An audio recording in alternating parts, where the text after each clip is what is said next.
भूखे मर जाना, पर इन 4 लोगों पर कभी मदद मत मांगना। एक कौवा की ज्ञानवर्धक बात।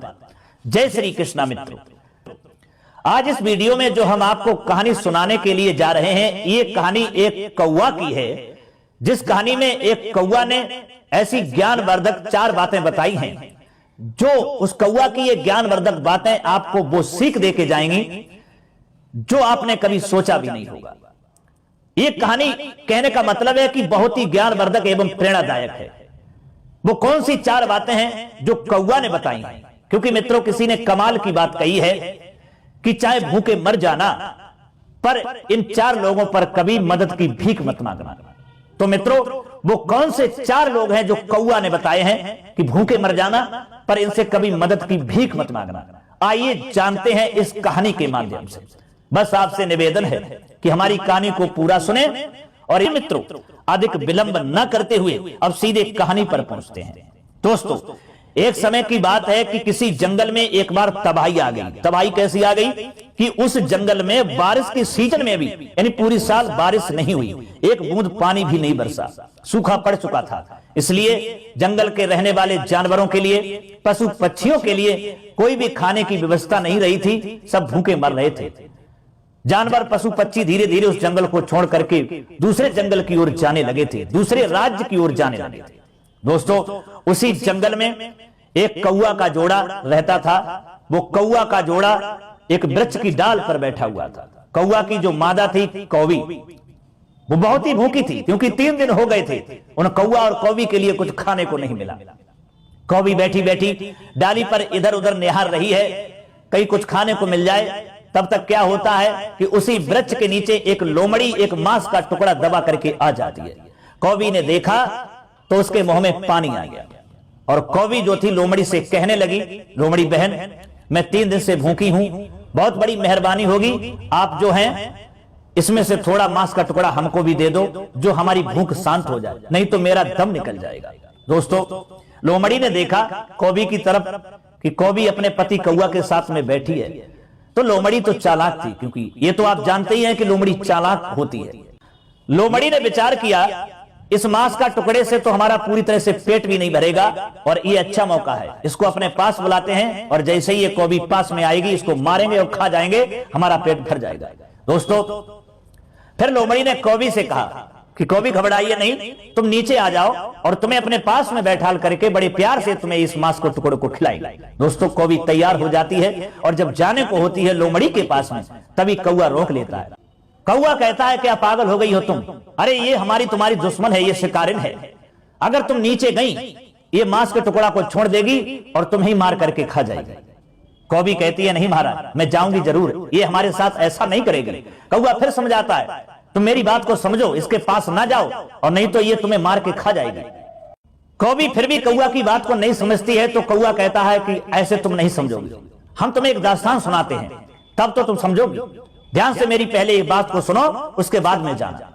दोस्तों, कौवी वहीं बैठ जाती है और लोमड़ी के पास में नहीं जाती है, और कौवा की बातें सुनने लगी। कौवा कहने लगा और समझाने लगा, सुनो कौवी, कुछ समय पहले की बात है, इसी जंगल में एक बरगद का पेड़ था, और इसी बरगद के एक खो में एक तोता और तोती रहते थे, यानी तोता तोती का जोड़ा रहता था। और दूसरी खो में उसी बरगद के एक जो था सर्प रहता था। इधर तोती जो अंडा दिया करती थी, उस अंडों को वह सर्प खा जाया करता था। जब भी तोती भोजन की तलाश में जाती थी और अंडे अकेले रह जाते थे, तो सर्प निकलता था और आराम से अंडों को खा जाया करता था। कभी कभी तो बच्चे भी बन जाते थे, तो वह सर्प बच्चों को भी खा जाया करता था। ये देख करके तोती बहुत परेशान होती थी। तोती के साथ में ऐसा कई बार हुआ। तोती बहुत दुखी हुई और बैठी बैठी वहीं रो रही थी। तोता भी बैठा बैठा रो रहा था। तब तक क्या देखा कि उसी बरगद की एक डाल पर जलकौवा आकर के बैठ जाता है, और जलकौवा ने जैसे ही देखा कि तोती रो रही है, तो जलकौवा ने पूछा तोती से कि क्या हुआ तोती, तुम बैठी बैठी रो रही हो? तोती ने सारी दास्तान अपनी सुना डाली और कहा कि मेरे साथ ऐसा कई बार हुआ है। मैं जितनी बार अंडे देती हूं, जितनी बार मेरे बच्चे होते हैं, इसी दूसरी खो में एक सर्प रहता है, और वो सर्प निकलता है जब हम लोग कहीं भोजन की तलाश में निकल जाते हैं, तो वह सर्प निकल करके हमारे अंडों को, हमारे बच्चों को खा जाता है। हम इस बात से बहुत परेशान हैं। हम कर भी क्या सकते हैं, क्योंकि हम उससे अपना बदला भी नहीं ले सकते, हम उससे लड़ भी नहीं सकते। वो बहुत खतरनाक है, बहुत ही दुष्ट है।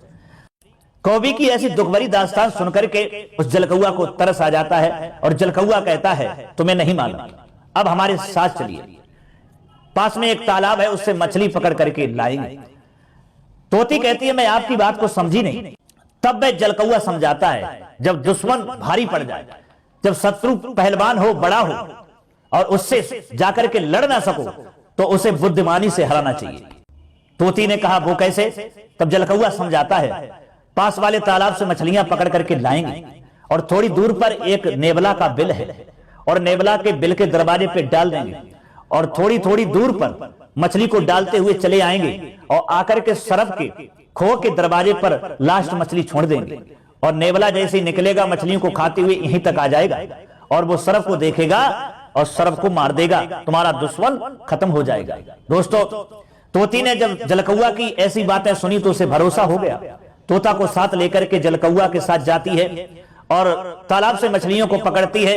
सबसे पहले मछली नेवला के बिल के दरवाजे पर रखी, उसके बाद में फिर गई, फिर आए और थोड़ी दूर पर एक मछली और रखी। क्रम बाई क्रम रखते हुए वो सरफ के खो के दरवाजे पर आ जाते हैं और एक मछली दरवाजे पर रख देते हैं और ऊपर बैठ जाते हैं। अब जलकौआ कहने लगा उस तोती से अब इंतजार करो, थोड़ी देर के लिए प्रतीक्षा करो, अब देखिए कि क्या नजारा होता है।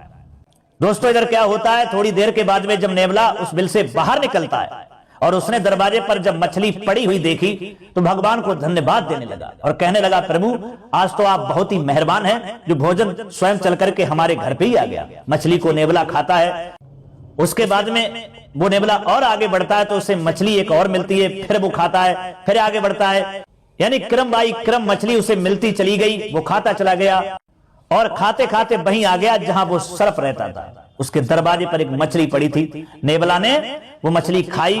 फिर नेवला ने विचार किया इसका कारण क्या है कि मछली क्रम बाई क्रम हमको मिलती रही और हम खाते रहे और यहां तक आ गए, लगता है ये किसी का घर है, पता नहीं किसी ने हमारे साथ तो कोई चाल तो नहीं की, चलो इंतजार करते हैं। दोस्तों, वह नेवला उस सरफ के खो के दरवाजे पर बैठ करके इंतजार करने लगता है, सोचता है अगर कोई होगा तो इससे जरूर बाहर थोड़ी देर में निकलेगा। दोस्तों, इधर कुछ समय के बाद में जब सरफ निकलता है और नेवला सरफ को देखता है तो समझ जाता है कि हमें लगता है इसकी चाल है। और ये तो आप जानते ही हैं कि सरफ और नेवला की कट्टर दुश्मनी होती है। दोस्तों, नेवला सरफ से युद्ध करने लगता है, लड़ने लगता है, अंत में नेवला जीत जाता है और सरफ को मार देता है। ये देख करके वो तोती बहुत प्रसन्न होती है और तोती उसी वृक्ष की डाली से आवाज लगाती है कि तोता भैया मैं आपको बहुत तहे दिल से धन्यवाद करती हूं क्योंकि इसकी वजह से मैं बहुत परेशान थी, आज आपने हमारे दुश्मन को मार दिया, आपका मैं बार बार धन्यवाद करती हूँ। तोती बहुत प्रसन्न थी। इधर नेवला ने देखा तोती के ऊपर की जोड़ा बैठा हुआ है तो नेवला समझ गया अच्छा इसका मतलब ये जाल तुम्हारा ही बनाया हुआ है। तोती सारी दास्तान सुनाती है। उसके बाद में वो नेवला कहता है कि तोती क्या ऊपर से ही धन्यवाद देती रहोगी या नीचे आकर के धन्यवाद दोगी। दोस्तों, वह तोती उड़ती है, नेवला के पास में पहुंचती है और पास में जाकर के बैठ जाती है, लेकिन नेवला उस पर भी वार कर देता है, उसे मार देता है और तोती को भी मार के खा जाता है। तोता उधर सोच रहा है कि एक दुश्मन से हट नहीं पाए, एक दुश्मन से जीत नहीं पाए, तब तक दूसरे दुश्मन के चुंगल में चले गए। दोस्तों, वही बात समझाता हुआ कौवा कौवी से कहता है कि एक दुश्मन से दो लोग बचे लेकिन दूसरे दुश्मन के चुंगल में फंस गए और वो तोती मर जाती है क्योंकि उसने भरोसा कर लिया, वो भूल गई थी कि ये नेवला दुश्मन है, ये हमको छोड़ेगा नहीं, इसलिए कौवी तुम ना जाओ, ये हमारी तुम्हारी दुश्मन है, ये जरूर तुमको मार देगी। और भूल कर इसी तरीका से इन चार लोगों पर कभी भी मदद की भीख नहीं मांगना चाहिए। कौवी ने पूछा क्योंकि कौवी को और इंटरेस्ट बढ़ता चला गया कौवा की बात को सुनकर के। कौवी कहने लगी वो कौन से चार लोग हैं जिन पर कभी भी इंसान को मदद नहीं मांगना चाहिए। तब कौवा समझाता है पहला वो आपका दुश्मन, अगर दुश्मन से आप मदद की भीख मांगने के लिए चाहेंगे तो वह दुश्मन मदद नहीं करेगा, आप पर वार करेगा, आपको नुकसान पहुंचाएगा, आपको मार भी देगा, इसलिए दुश्मन से कभी भी मदद की भीख नहीं मांगना चाहिए। दूसरा है अभिमानी, घमंडी, अभिमानी व्यक्ति के पास भी कभी मदद की भीख मांगने मत जाना, चाहे मर जाना, क्योंकि अभिमानी के पास अगर गए तो वो तुम्हारा अभिमान में आकर के, घमंड में आकर के तुम्हारा अपमान कर देगा, देगा कुछ भी नहीं। तीसरा है कपटी। कपटी के पास भी कभी मदद मांगने मत जाना, क्योंकि कपटी जो होते हैं वो कपट भरे ही शब्द कहते हैं और कपट जरूर करते हैं। मदद तो नहीं करेंगे, लेकिन वो अपने कपट से तुम्हें कहीं ना कहीं फंसा लेंगे, तुमसे फायदा ले लेंगे और तुमको छोड़ देंगे, जिससे तुम्हारा बहुत बड़ा नुकसान हो जाएगा और तुम्हें पता भी नहीं चलेगा। इसलिए कपटी भी इंसान से कभी मदद मांगने के लिए नहीं जाना चाहिए। चौथा है नशेबाज व्यक्ति, नशेबाज आदमी।